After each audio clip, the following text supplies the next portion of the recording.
Good morning or good day, wherever you may be in your day. Good morning, Elena. Nice to see you so much.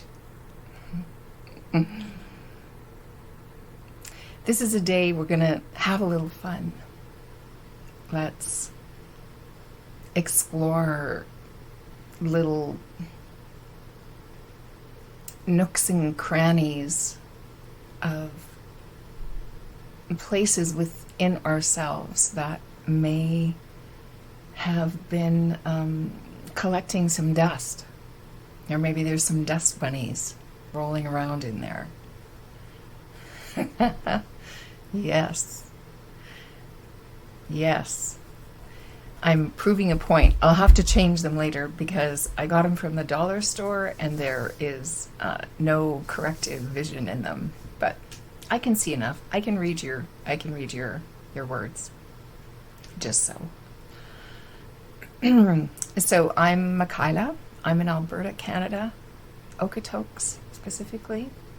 Would love to hear where you're from if you'd like to share. I always love to know if you're new to Insight Timer, maybe new to live events, or maybe new to me.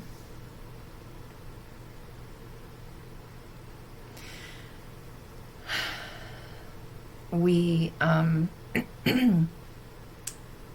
there was a live event on Tuesday and around depression, and I thought that we are such dynamic beings.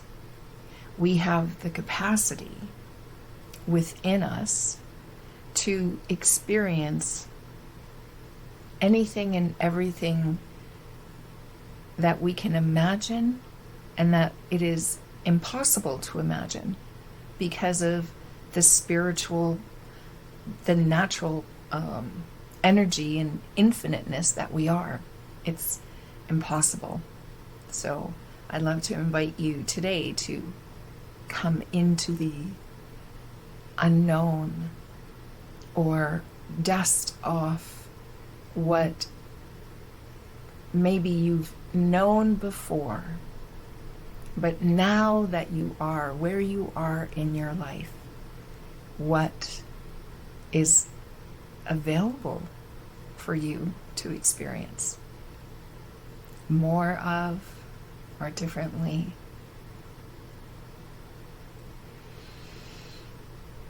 Yeah. If you're just coming on, let me know if you're new here.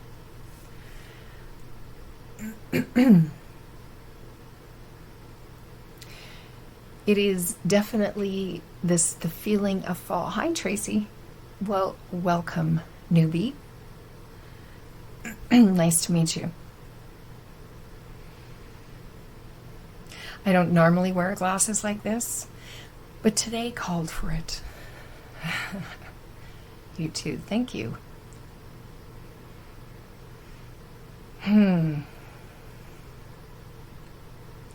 There's always a season in our life, it seems, and even in our day. Hi, Lori. Nice to see you again. Thank you. There's always a rhythm. We're always in rhythm. You know, this universe was created, was built however it was created. From nothing. And when you understand that all we're ever experiencing is our own thought, it's like everything is thought. It's kind of a little bit of a mind blow. But in this world that we're in, there's seasons, and there's growth, and there periods, and there's like pausing periods. When you look at, I'm in Canada, so We have spring, summer, winter, fall. Excuse me.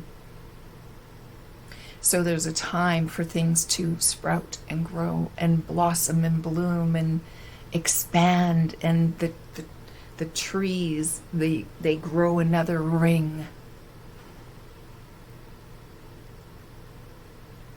And then they rest. And, well, some grow fruit. Some, all of their leaves, what they give back to the earth. I can't remember all my sciences, but the green and the photosynthesis and all of that, and cleaning the air, and it does these incredible work for us, and then it goes to sleep and stands ready, prepares for the next. Learning that the green in the tree, it actually kind of comes back into the tree itself. Again, I don't know exactly how it works, but I love that. And when you look at the season of, like, if you're the month, the moon, and there are scientists who have, found that there's, in looking at astrology, that there's, every couple of days, we're moving into a different energy. There's something different happening. So even in the month, during 1 month, we're in times of expansion and being out there, and times of coming back in.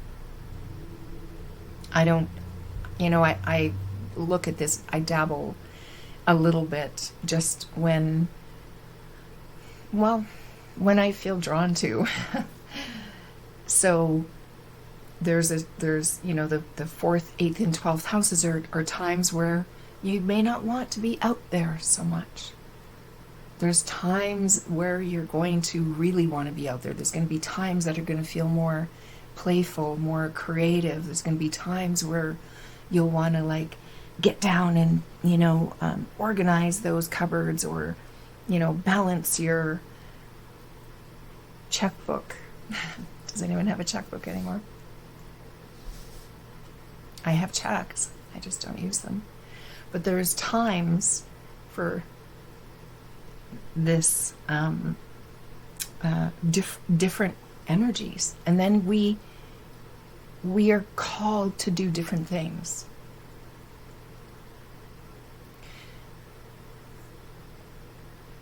But there's something that's always there and always guiding and always available. And whether we're working on, a spreadsheet, and I'm better with words, more comfortable with words than I am with numbers. But even when I'm working with numbers, there is something there for me to appreciate and to even have fun with.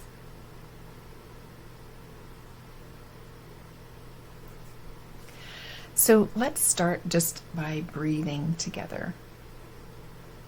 In whatever form, whatever feels good, as in a full breath. And when you're breathing, as you're breathing, it's interesting, whenever I take a deep breath, often when I say take a deep breath, my first few breaths are like, going up, and it's like, where's this expansion? Because we are not limited to this finite body, to this cover, this shell. We are energy, so we expand out. So when you breathe in, like, just allow it to expand out, and maybe it'll start with very close. Maybe it will be within the bounds of the physical body, and then invite that breath to go beyond, and just see what that feels like.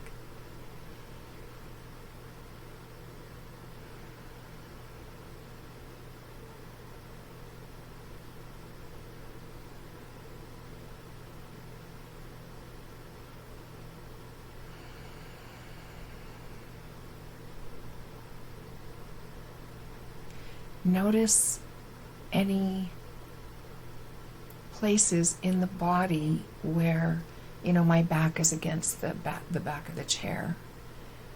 And it's like, I'm just going to pull myself away from it a bit and see about feeling that breath expand and even go past the chair.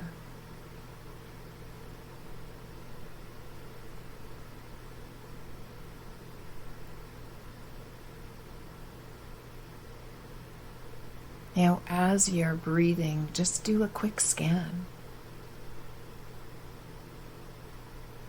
And I'm going to invite you to scan for joy. Where is joy in your hair? Fun. How is fun in your face? What about the wrinkles or the crinkles or the lines that have developed over the years from the laughter, from the smiles, from the giggles?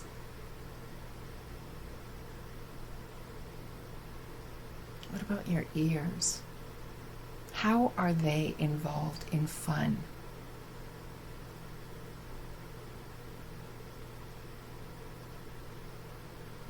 Fun to me has a sense of aliveness.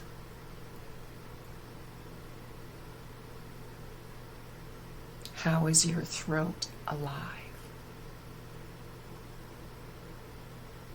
How does someone who's with you know that you're alive through your throat? Maybe your words, maybe a sigh.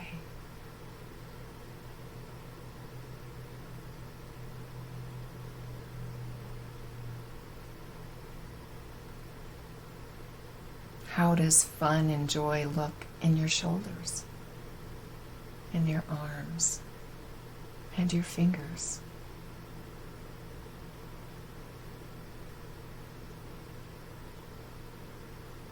How is fun expressed, animated through?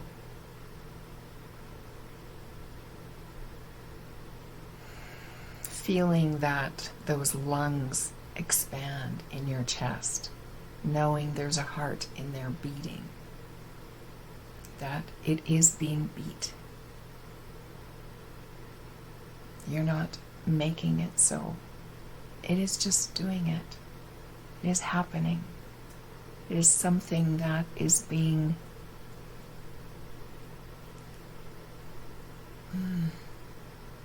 it's moved for you.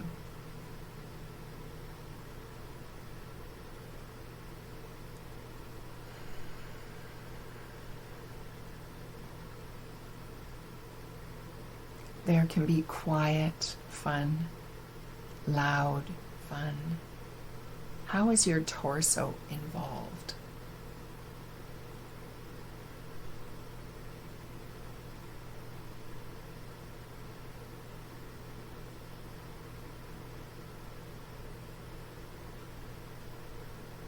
Maybe fun feels too much in this moment for you. And maybe there's something, a feeling that's just a little bit better than what you are experiencing or have been.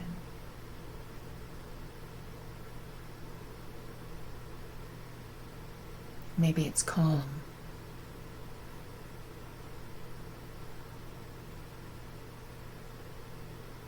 Maybe it's a sense of quiet or peace.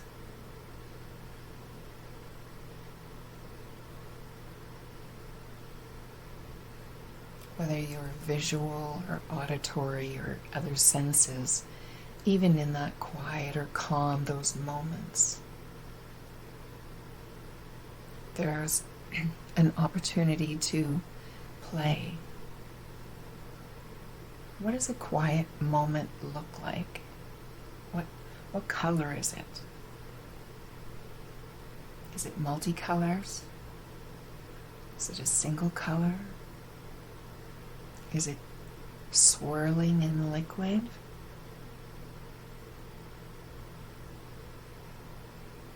Are they blending together? Allowing your attention to flow down through your lower abdomen, your sacral, through your legs, your hips.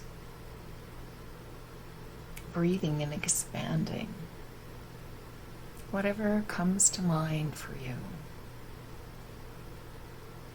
In this moment, I'm seeing the energy as I'm breathing in, that it has like multicolored cloud almost, and it's coming out and expanding beyond my body. That is kind of fun to me to see.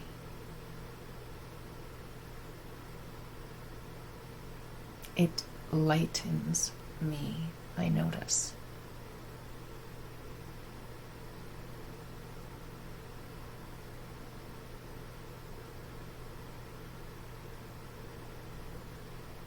Invite your breath to move beyond your feet and your legs.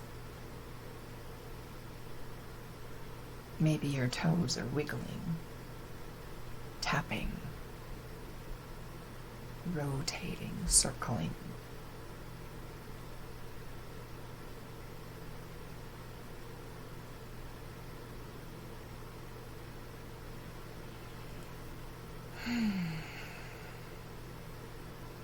If it feels good, have a noisy breath.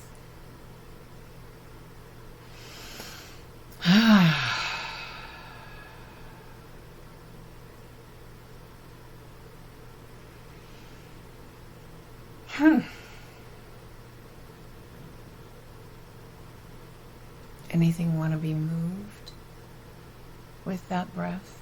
Allow that to happen.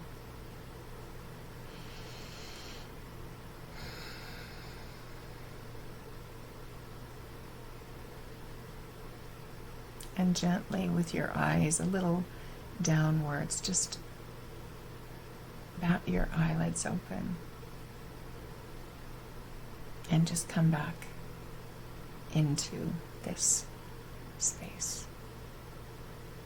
together.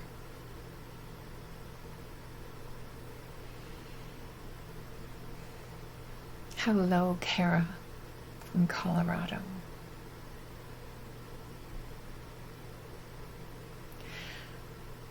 I invite you today to go beyond what you know. And we can begin with a little bit of awareness around what may already be happening. It's like GPSing a trip. It's helpful to know where you are, so you can have this internal GPS sort of. It's going to give you a guide. It's going to map you out. It's not going to give you the whole thing. It's going to guide you moment by moment. Pardon me, I'm going to turn off my fan because I think it's humming probably.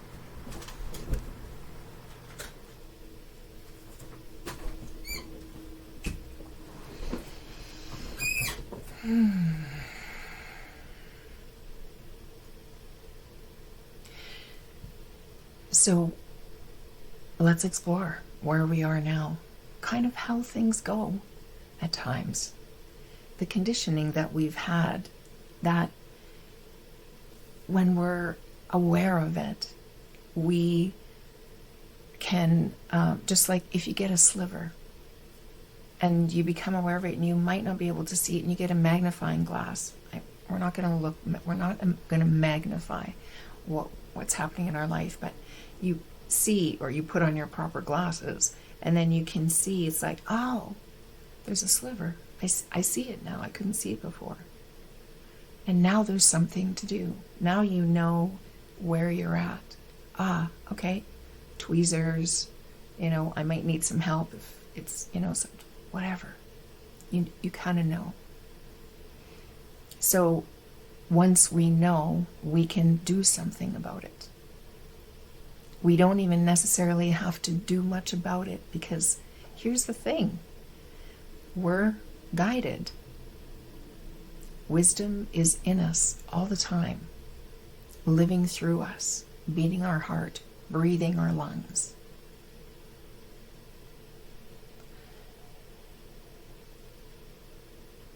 I'll talk later about what's involved, but really it's about noticing. It's so simple, really, in noticing whether we're allowing ourselves to be guided by the intelligence of life, or whether we think that we know better and we're going to just figure it out on our own. Thank you very much.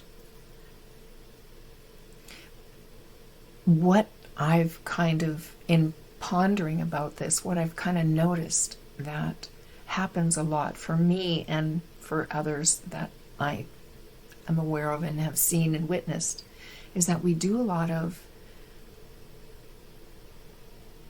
we'll blaming or complaining or criticizing or defending or protecting, proving,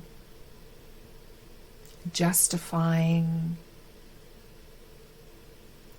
When I look at this, it's like the underside of it always seems to come back to a sense of insecurity or fear.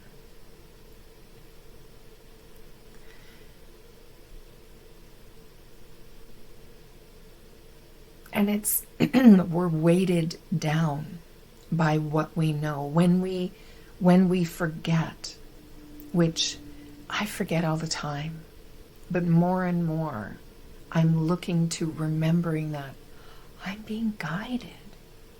Like sometimes it's just like there's like almost a jolt. It's like I'm being guided.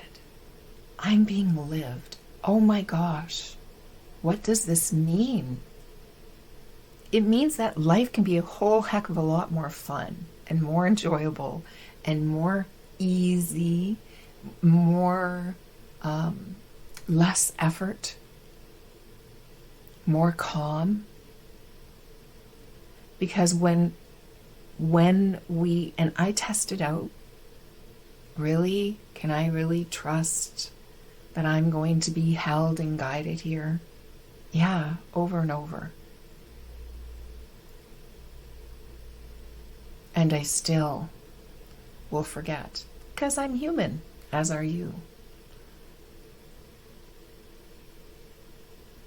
So, great, okay, we tend to kind of want to protect ourselves. We tend to kind of do this in ways, and when we get into that mode, there's, behaviors that we exhibit. That's where the blaming, the complaining, or, things like, even like simple things like, who ate the last of the ice cream? Oh, someone's got to have it. Are we all going to just leave the ice cream container sitting with one scoop left? Someone's got to have it. It's like, isn't it funny that could be a problem for someone? I've done it. Who left this out? Who did so now my husband and I will catch each other. Does it matter? Actually, it's mostly me, but there's something else that I'll share that we do,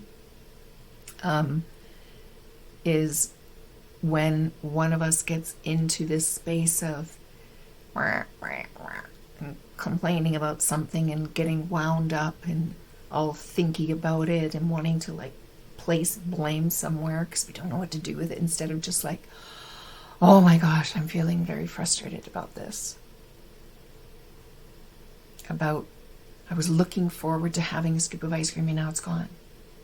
I'm just feeling disappointed about that. And it's like, oh, okay. All right. Disappointment felt. No need to blame anyone. I can get more. So what we will do for each other when one of us starts spinning out into this complainy, blamey thing is say, I'm not joining you in that. And we usually have a laugh. He will often say, come on, join me.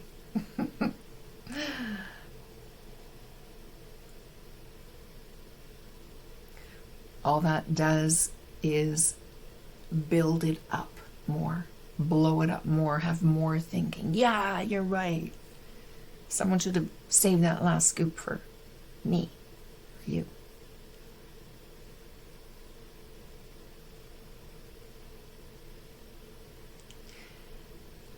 I'm going to pop in here. Lori, sorry to be doom blaster, but I'm struggling for any sense of fun. Yeah. Yeah. Well, you know what? Let's blast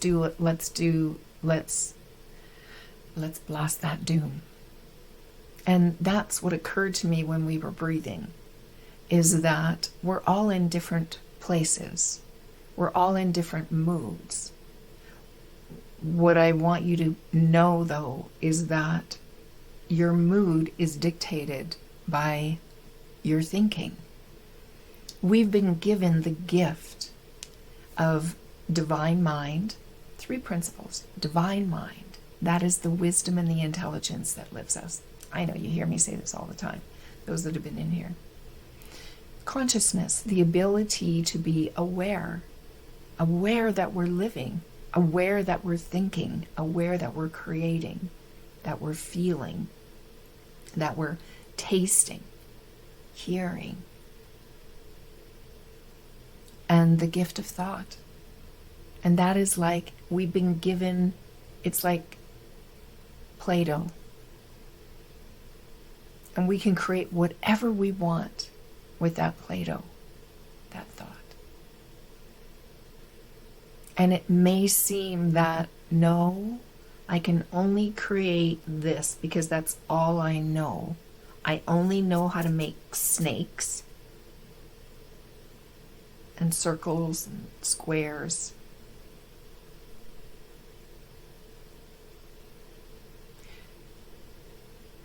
I only know how to see my life as it is, and it doesn't look so good. I'm not seeing the joy, I'm not seeing the fun, I'm not seeing anything to appreciate. So which glasses do you have on? So I'll bring these glasses into it now. Imagine that they are thought. All day long, 24/7, even while we're sleeping. We have thought going through our mind. We can't not think. Thinking just happens. But the thoughts that pitter-patter across the ticker tape of our mind are not telling you anything. It is you give them meaning. No one else. And this is good news. This is really good news. Because in any moment, I'll show you this. Hang on. In any moment, we can pick up our attention from what the thought that we were thinking, and we can think something else. In a moment.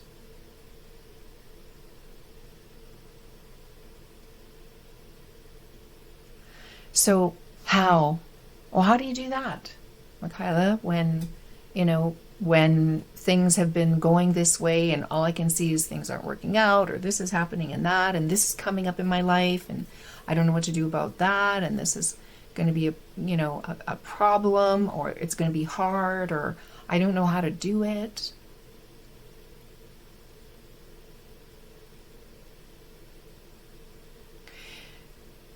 It's knowing where you're at. And when knowing where we're at, let's look at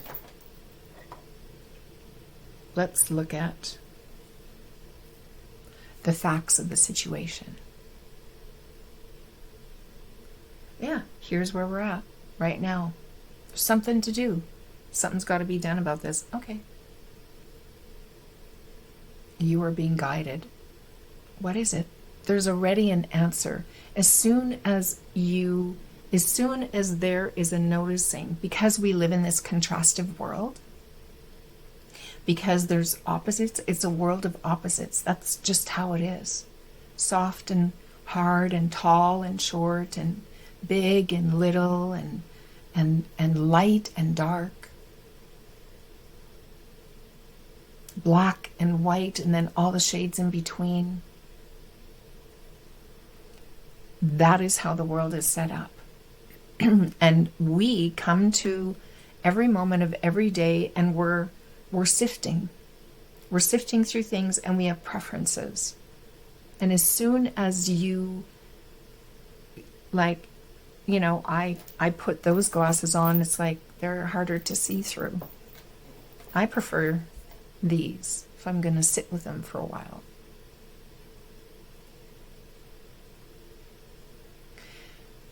As soon as there is a preference, something that feels better,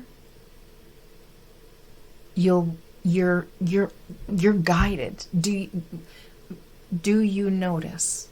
Tell me. Do you notice that you are guided every moment of every day just by what you're preferring?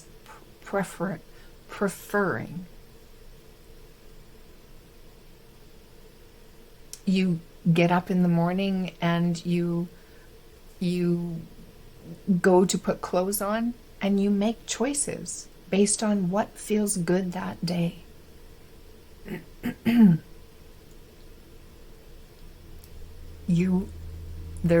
And what is driving that? There's a feeling. It's like a homing device. Always looking to feel better. So it is happening.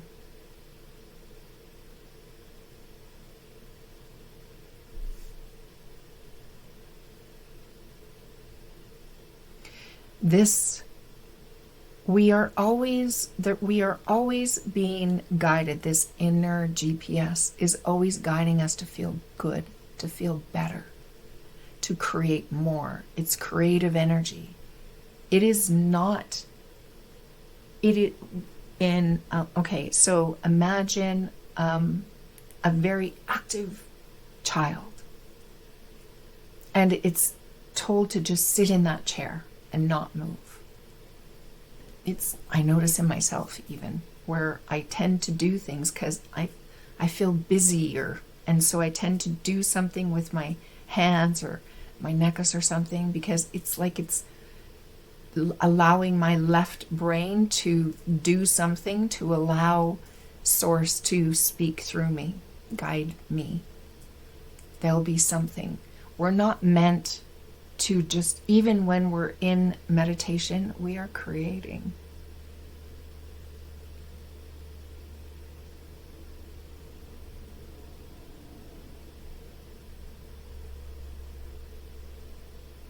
We can't not create. But when we're holding ourselves back from what wants to be created, what wants to be experienced, what is wanting to be done or said or thought or built, or even creation happens even in destruction. I'm going to rip this thing apart and create something else with it. We're always creating. We're never not. And we experience our creations. We express. Our expression is creative. And then we experience it. When we're experiencing doom, we're thinking doom. We're taking that Play-Doh, we're taking that gift of thought, and we're building doom. We're looking through doom-colored glasses. Solvig. Yes, glasses, right. I guess you get now why I'm wearing these silly and fun glasses. because we do get to choose which glasses we have on, we put on. And that means which thoughts we're thinking.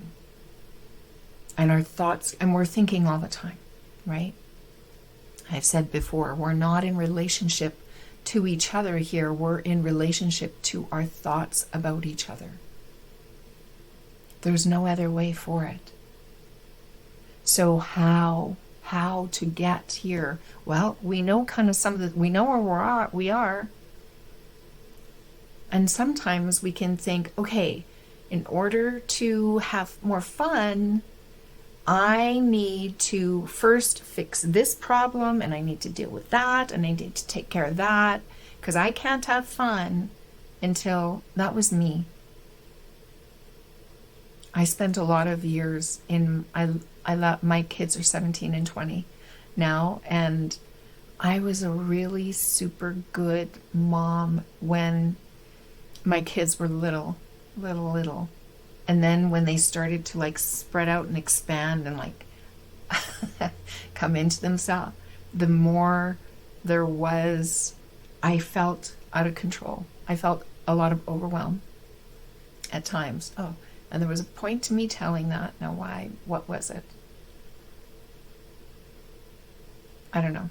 It'll come back, I think, or not.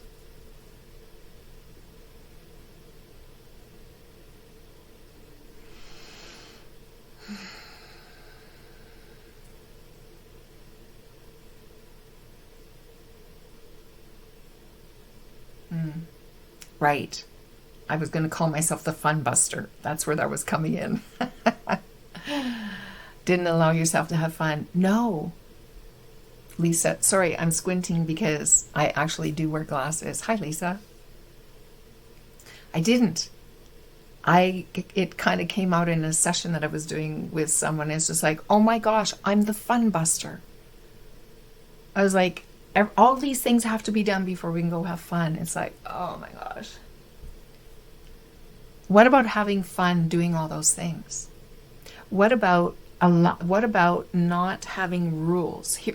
Right. This was one of the other things I wanted to talk about, because isn't it crazy how many rules we put in place? Now, I'm not saying throw out all the rules. Sometimes rules are helpful to keep, like, okay, when I'm the youngest of 7, we grew up on a farm. Saturday was cleaning day and baking day. And things happen, and it's just how it worked. And you kind of needed to have some kind of order. Having, young children, it helped to have a time of bed, or to be aware that, like, I knew when there was, like, the first yawn, okay, go start getting ready, or a second. If the third yawn happened of the child, it's like, oh no, I'm on the edge. They might be getting their second wind, and then it'll be harder for everyone. So it's like we're being given cues all the time of how to live easier. Lisa, I don't allow myself to have fun, I think you're saying, because my stuff is never done. Whew. I so get you. I don't feel the same about like that.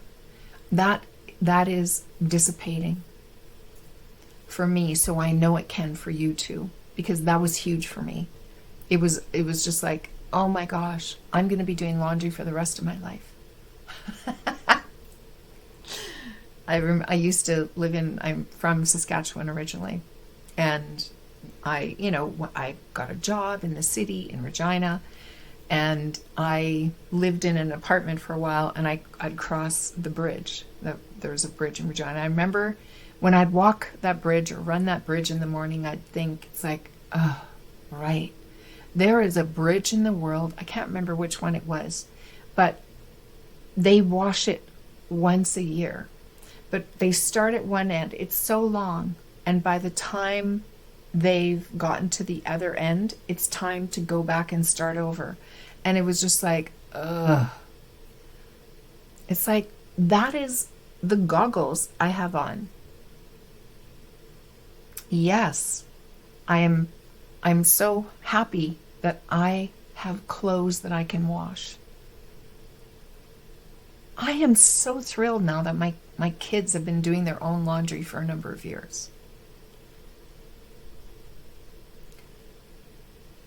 There is a way when we look at something like it's never done. Whenever we use the word never or always or something like that, that's a really great cue to hold up. It is done. It's done when it's done. So it's not that it's never done.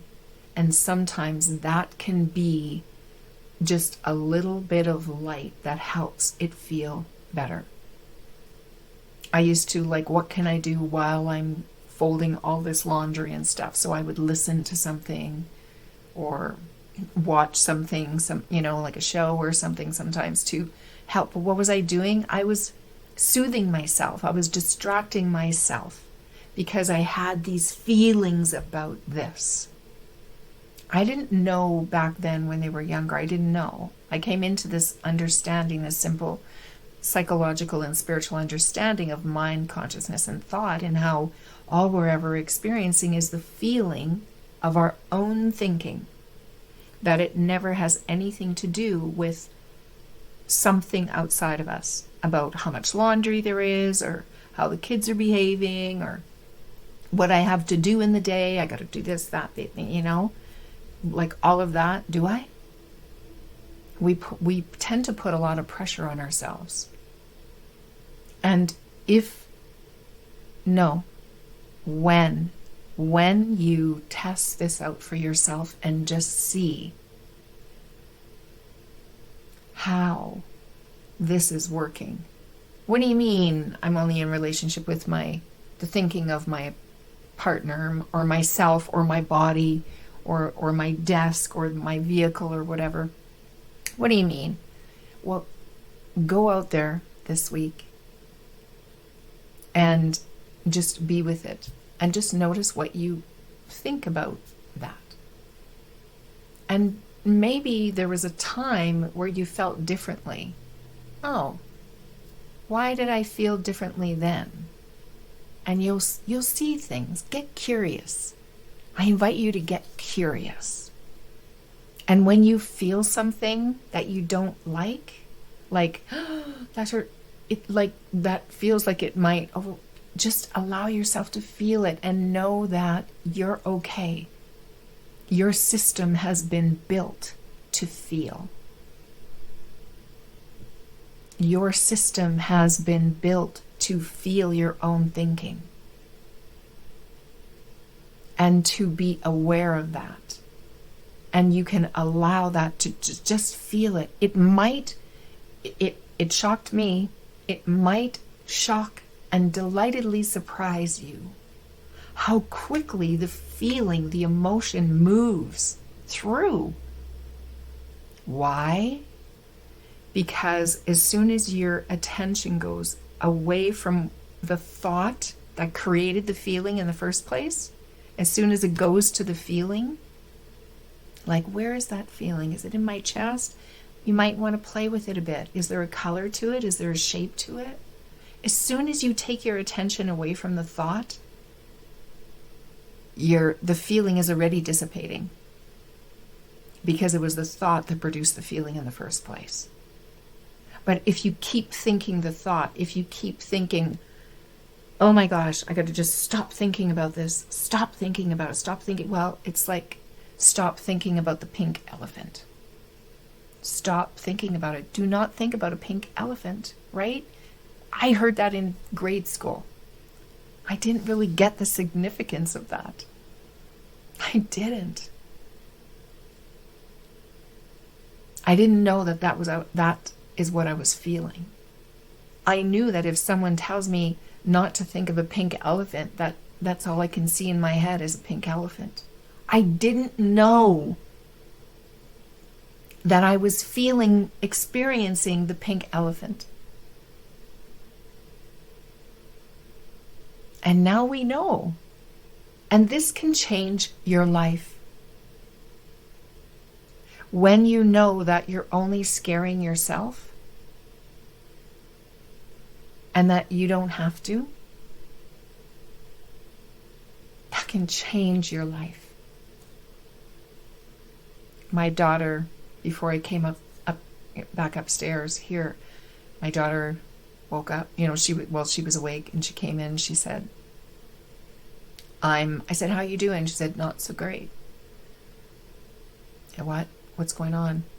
Nightmares. She had nightmares. She had 3 different nightmares.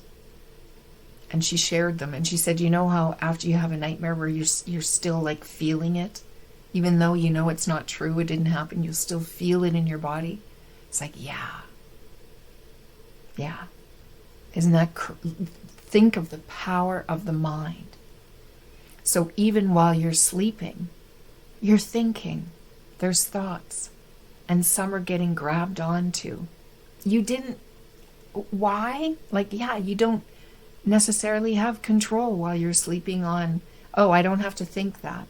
But once you wake up, right, I could still tell the dream, think about the dream, feel the dream, because of course every time we tell a story about something, whether it's a happy story or whether it's a scary story or whether it's a very sad or grief-filled story, we feel those emotions again.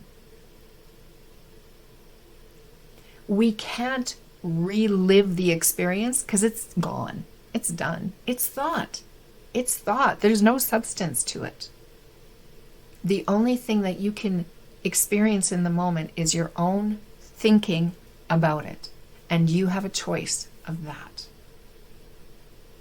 So here's the thing though, when we try to not think about something, we think about it more and more and more.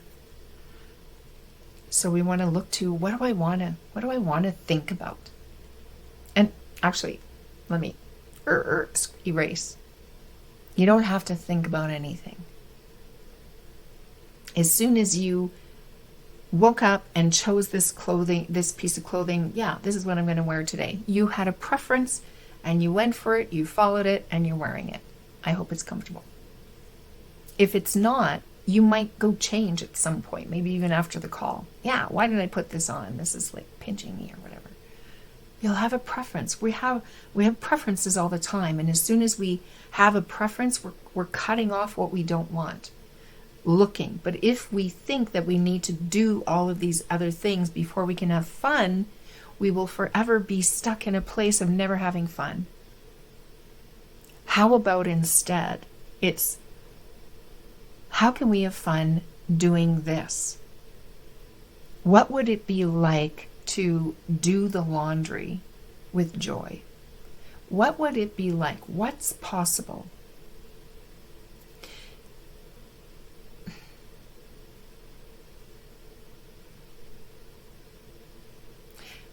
I coach someone. I do an intuitive work, channeling work. I coached someone earlier this week.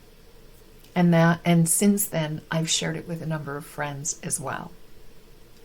Because we were talking about control. And that we can be so gripping on to things that we're missing all the fun. And I put out the analogy of like an exhibition ride. Or, like we have the Calgary Stampede here. So a thrilling ride.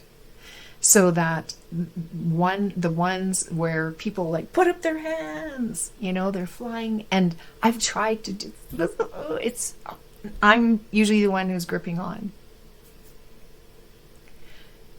And I invited that person. I invited a number of my friends this week. It's just like, what if you let go? So in that first call, when I said, hands up, let go. Because here's the thing, you are held. You are being carried by wisdom. God, Allah, Buddha, infinite intelligence, spirit, whatever that is for you, whatever you call that. You are held by that. You can let go and enjoy the ride to the fullest extent. I'm telling you, when that person lifted up her arms, and me too, even in this moment, I got goosebumps. I felt like a fission of excitement, and a fission of fear. It was exciting first, and then I thought, let go. So obviously, I still have a lot of thinking, heavy thinking about what it means to let go, that I'm going to let go of control, that I can't hang on. I can have a great ride hanging on. We don't all want to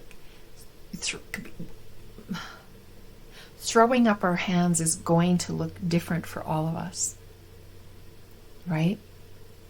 Because we're all unique. We all have different preferences. I know before I'm a highly sensitive person, and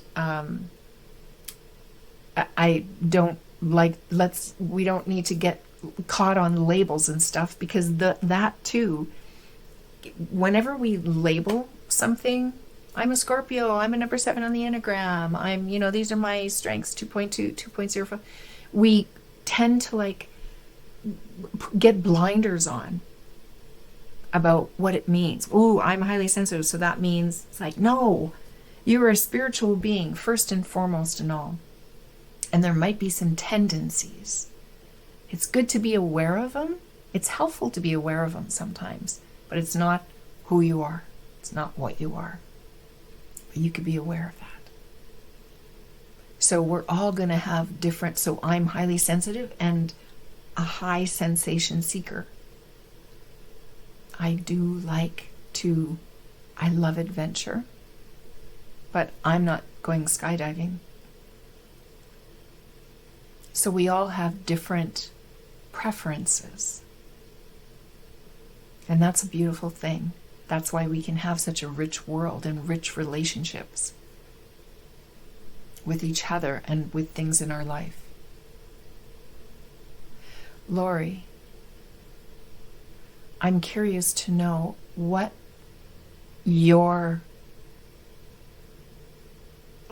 is fun to you?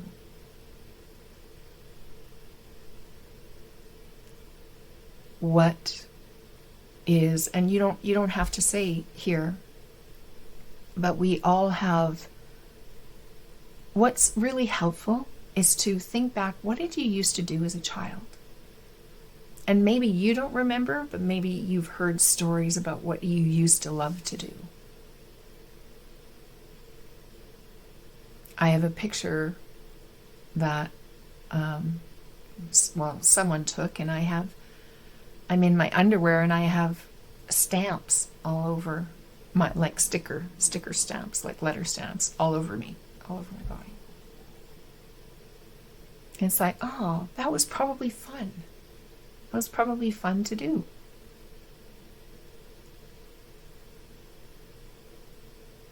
What feels fun?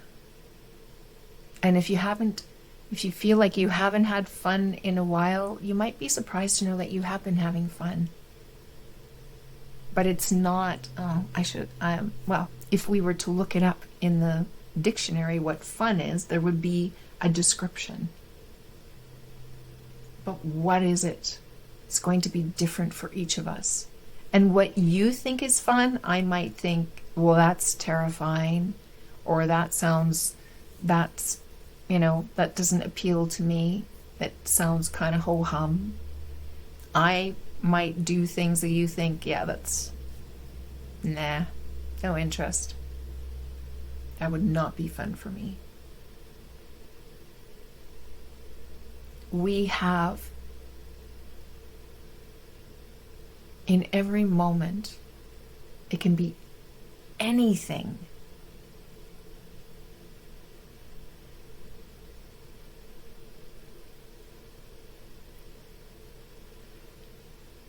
No matter what task or or whatever's going on in your life, in any moment, it could be experienced in any way. Fun, happy, joy, anger, sadness, resentment, frustration, anything. One is not right or wrong. We're here. Okay. I like to look to the nature of things because we have the capacity to experience all of these different emotions. And we should just wipe out all the words, even the word fun. If fun feels limiting, like struggle, like, oh, I can never have any fun, I don't want to, strike that word out. Forget about the word. That's just another, words are labels. So what if we just struck out the label? What would feel good? What would have you smiling? What would have you maybe humming under your breath as you're caring about? What would have you laughing?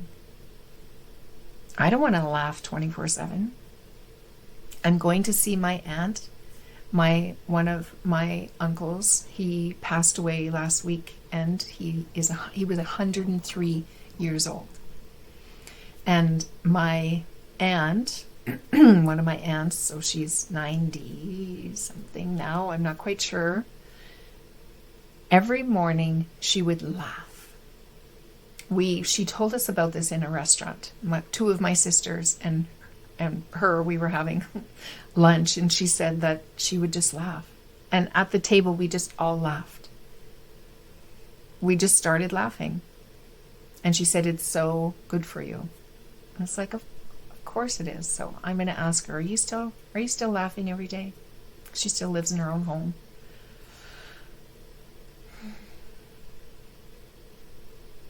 We have that ability. What would it be like? What would it be like? And how could you spark this? Do you have anything that you would like to share, Lori? When I'm really kind of struggling on something and thinking that I have to do this before I can really experience what it is that I want to experience, I know that it's the means to an end. I will have fun when? No, it doesn't work like that. We are energy, so we vibrate, and there's the attraction. I'll talk about the 3 principles and the law of vibration and attraction. When I look at all the spiritual laws that I've kind of come across that someone's created, it's like, oh yeah, they're all contained in the 3 principles. And really there's only one. The oneness of all that we are. Energy. Infinite potential. Fully able to experience all of the things that we can experience. All of the feelings. All of the emotions.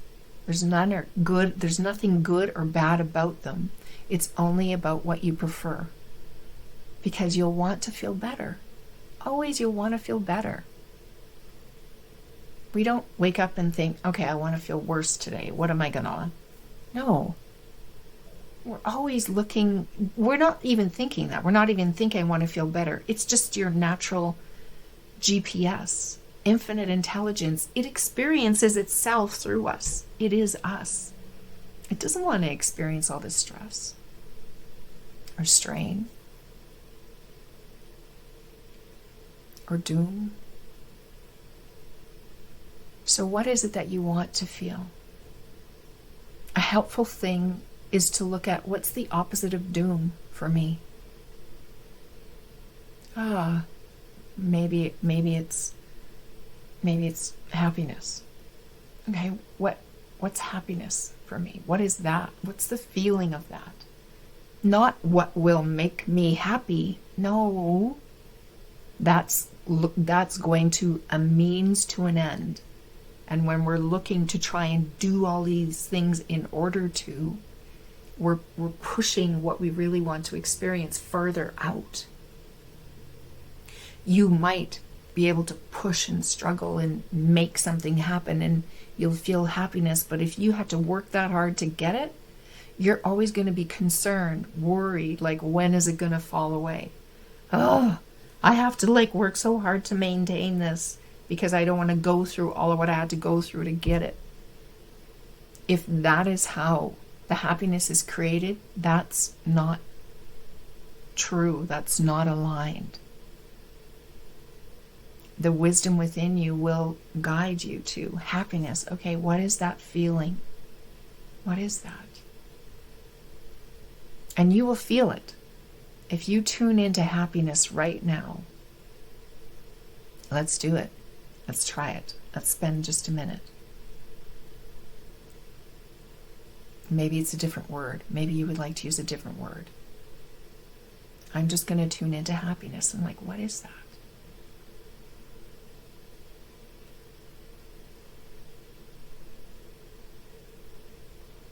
The feeling of it, not the things that you believe in the past or that you believe in the future will bring you happiness. Is like, just tune in to the feeling of happiness.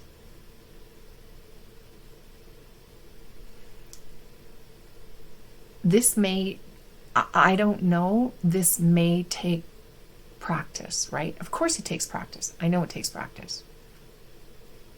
What I felt when I closed my eyes and I sort of felt into happiness, I could feel I don't know that my physical chest moved any, but I felt lighter and I actually saw light.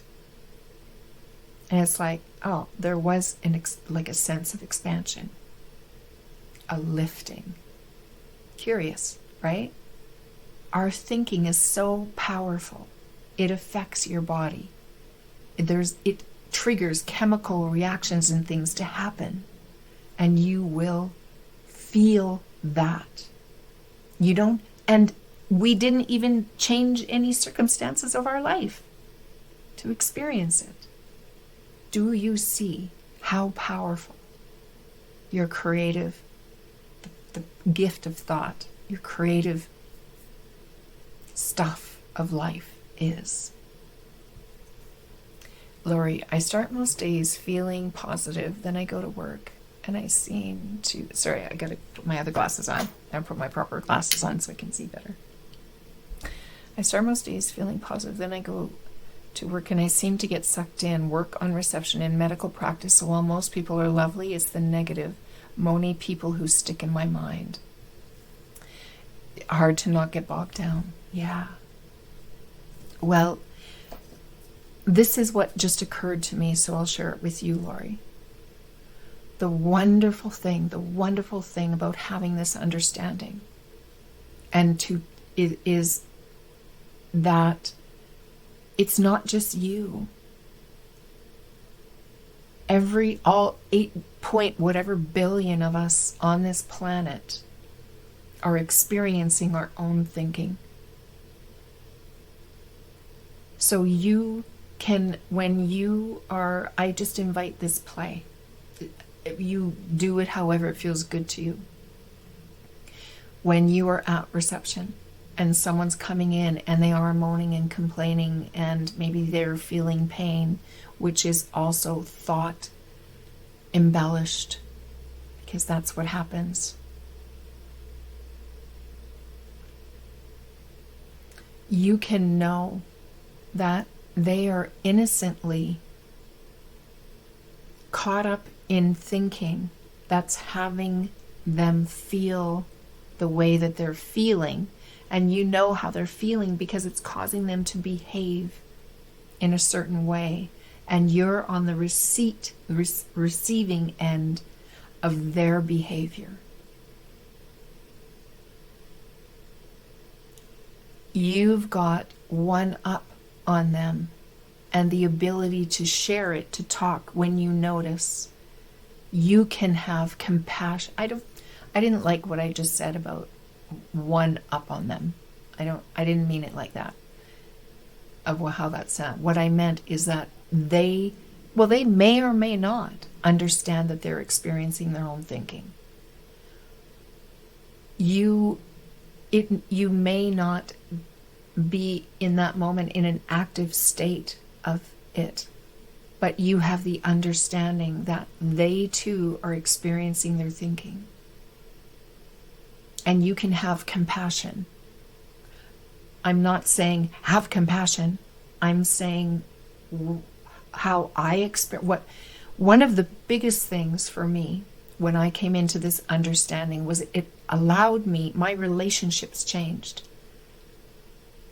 They're not all perfect. There's still times where we'll, at each other. But our household has changed. It's calmer because I understand that we're living in the same house and we're all experiencing our own thinking.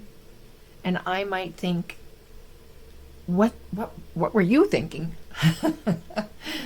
Doing that or saying that or whatever. Everyone is always responding to their own thinking. What it did is it allowed me to have more compassion and understanding. And when my husband might get frustrated with a driver, it's like, what are they saying? What are they, or what are they doing? What are they, what are they thinking? You may not say thinking, but it might just be like, oh my God, you idiot, or whatever it might be. He doesn't usually use that word, but whatever it might be.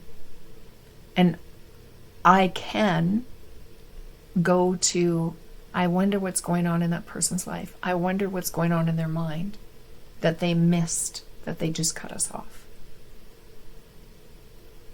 No one typically does it on purpose. No one does these things on purpose. Those people aren't coming into the waiting room to bring you down. They too are just wanting to feel better. And remember what I had shared about what Rob and I do, that, if one of us gets into a spiral of complaining about something or whatever, and then the other will, if we're in a state of awareness, will say, I'm not joining you in that, because it cuts the energy. And it lets the other person, it wakes them up. Well, before that, it seemed that if I would complain and then he would complain, it was just like, then I felt better because now I had someone to complain. I had someone who agreed with me. But I didn't feel better. Because that is like a low vibration energy. It brings you down. It weights you down. It has you feeling low.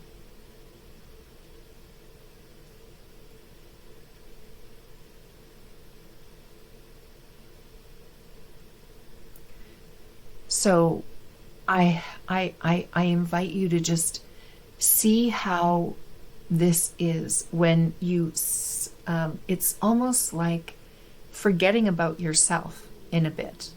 Not, and looking to them.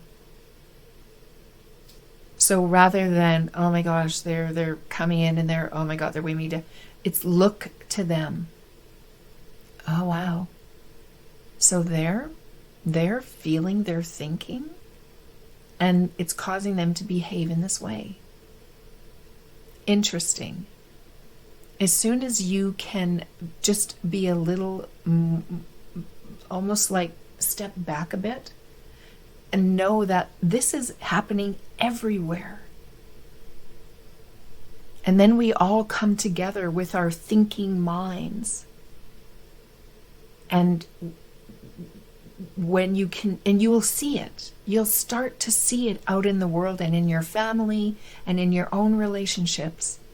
Right, I'm having all this thinking, I'm worried about this, and I'm going here, and we got it, and it's like, and we're getting ready to go back to Regina, right? 8-hour drive. I have this thing, I like to leave the house tidy. It is so ridiculous. I asked, said to my daughter, This morning it would be nice. I said, I even said it out loud. That's why I'm saying it to you, because it's so fresh in my mind. I heard myself say it. When I go away, I like to leave the house in a tidier state. So even though we've been living with it like this for the past week, it's like, what is the difference? Why am I putting this pressure on myself? And now here, you take some too, to clean the house up before we leave. Why? Yeah, my son is not going, so he's staying here, and he didn't care. It's not going to make any difference in the experience of my life unless I think it is going to, unless I make it so.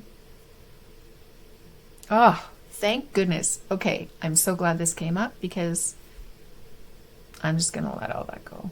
I'm just going to have a great day and not feel like I need to clean my house so that I can have a great time and come back and have a great, it has nothing to do with anything. My own thinking is the only thing that has anything to do with what I'm going to experience and what I am experiencing in this moment. Is that something you would be willing to just explore and just play with, Laurie?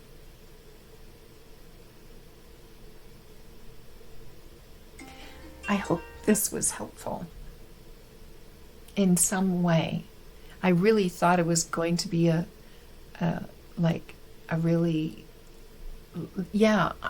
already felt when I came in, it's like, we have to go. Indeed, and thank you, Michaela. You're welcome, Laurie. We have the capacity within us every moment of every day to experience anything that we're preferring in the moment. Preferring, when you have a preference, that is wisdom guiding you. So think about that. Christine, hi Christine. I love your personal examples. They're so helpful for me. I'm so glad. I'm so glad. Mick, helpful for myself too. Thanks. You're welcome. I'm glad for that. Yeah. My pleasure.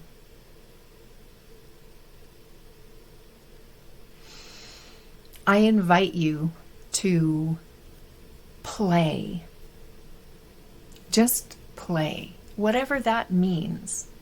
And it can be helpful if we haven't allowed ourselves a lot of play or fun or, or silliness.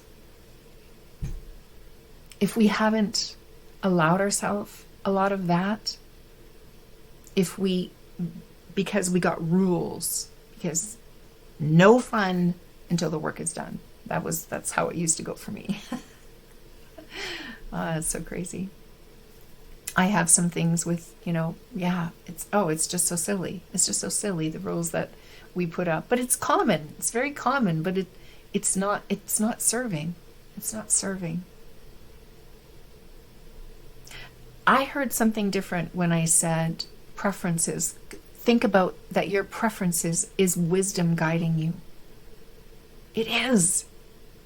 And then we'll come up and try and justify and put, it's like, nope, because I got this rule. Smack. No. Follow the preferences. Play. Color with wax crayons. Go outside the lines. Skip. Hum. Whistle. Learn something new. Go into a translation thing and learn a new word for fun. Open up. Go beyond what you know. Go beyond your past experiences. That's the past. We know all that. We're infinite. What? Okay. Go beyond what you think you know. Hands up. Go for the full ride. No holding back. What would that be like? What would it be like to be more of you?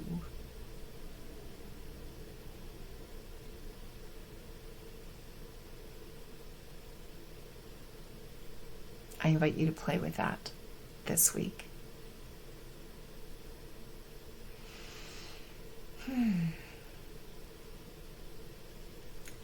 Next week this is on Tuesday, September 6th at 10:11 a.m. Mountain Time.